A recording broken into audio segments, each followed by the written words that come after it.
The Harry Potter series was once a childhood favorite for its ability to completely transport readers to a whole new wizarding world where family is welcoming and everyone can find a home. Lately, the message of Harry Potter has largely been lost on author J.K. Rowling, but developers Avalanche Software plan to remedy that in a new interpretation of the wizarding world in the upcoming video game Hogwarts Legacy. At the recent preview event, Stephen Dona, Avalanche Software technical game designer, talked to GameShub about the upcoming game and how developers try to introduce freedom and inclusion to each player, despite the Rowling, harmful campaigns to erase transpersonal people. Dona is the Australian game developer who has since 2018 with Avalanche Software in Salt Lake City, Utah, in the United States. Since its creation, he has been part of the heir to Hogwarts. How to give Hogwarts Legacy to inclusion. Dona explained, "One of the great spells we have is to have our witch or a wizard. We wanted to create a real world, the most real world we could, and then we said you can be any witch or wizard you want to be. It's about your playstyle, how you want to grow as a character and how you want to develop, but it's also about how you dress and how you look.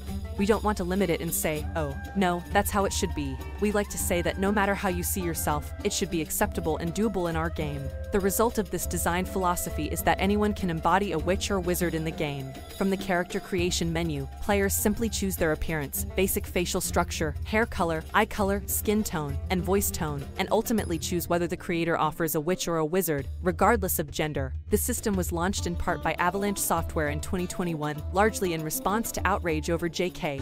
Rowling's toxic views. Although it was only announced verbally with industry insider and Bloomberg reporter Jason Schreier, the move was seen as a polite counterattack to Rowling, a small touch that quietly illuminated Avalanche's most inclusive point. Some members of the Hogwarts Legacy development team have hit it off hard, feeling uncomfortable with Rowling's position and her influence on a game they've put a lot of effort into, Schreier reported at the time.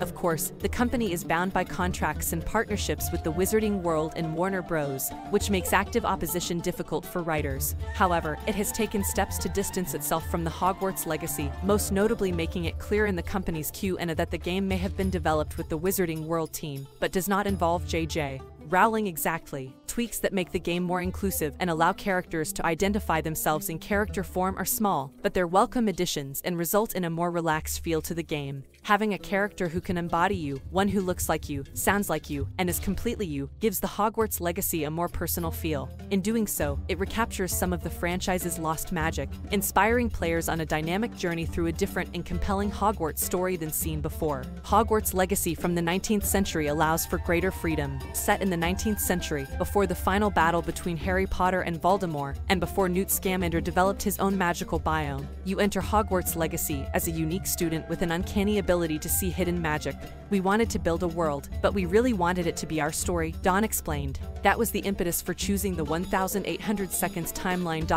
We didn't want the player to be overshadowed by something else happening in the world at any given moment."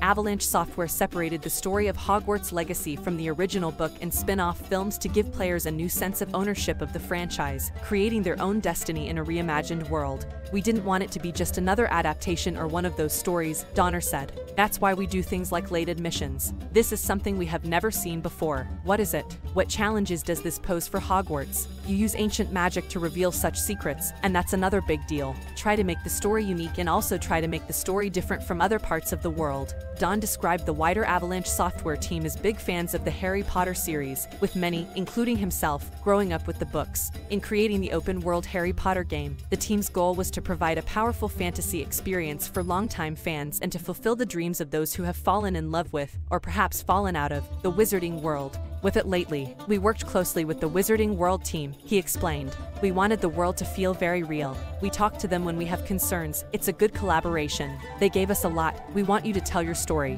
We want you to get the creative beats and gameplay you need." Avalanche Software is isolated from other Wizarding World projects in this regard, as the studio aims to tell a story that stands apart from other properties in the franchise. The fact that the game is overshadowed by the various film universes is a big problem, and one that can largely be avoided by setting the game earlier in the Harry Potter timeline. It also allowed the team to incorporate new concepts as well as established creatures and lore. Dawn's most exciting is the introduction of lore-based features like the Sanctuary, rooms that players can nurture and explore on their own time. "I've always been a fan of all the plants that exist in the world and brewing potions. It's a bit of a chemistry style. I've always loved that," Dawn said. "So that's what we're trying to go for. We want the world to feel real and not want to leave anything behind. We're trying to bring in as much of the time that we have." Hogwarts Legacy took several years to develop. It's worth noting that much of this creative process and the development of the Hogwarts Legacy itself happened when J.K. Rowling began to alienate her fan base with extreme statements about transgender people.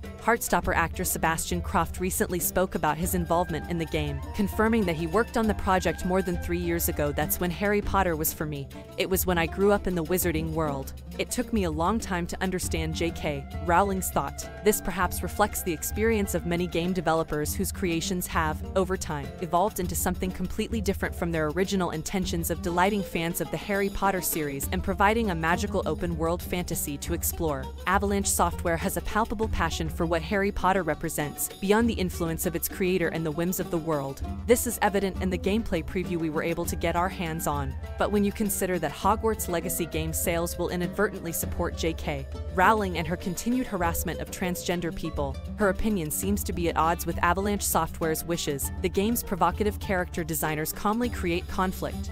But the game remains a product of the turbulent wizarding world. Finally, being able to explore your beloved childhood world at will is an exciting prospect.